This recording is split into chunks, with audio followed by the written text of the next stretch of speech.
বাড়িতে তন্দুরি বানাচ্ছেন আর বাইরে থেকে মশলা কিনছেন, তাহলে আজকের রেসিপি আপনাদের জন্য। বাই দ্য ওয়ে, আমি আপনাদের Trisha and welcome to my channel Trisha's tasty ট্রিটে। আর আজকে আমি বানাচ্ছি বাড়িতেই খুব সহজে তন্দুরি মশলা।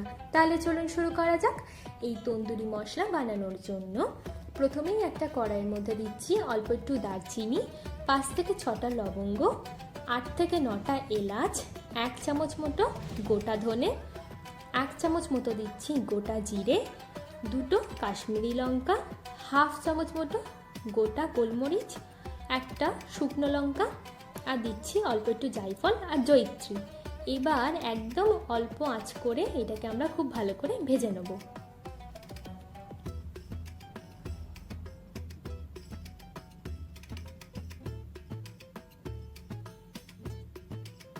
দেখুন মশলাটা থেকে কিন্তু খুব সুন্দর একটা গন্ধ বেরিয়েছে আর আমাদের মশলাটা ভাজা একদম রেডি। এবার এটাকে আমরা ঠান্ডা করে নেব।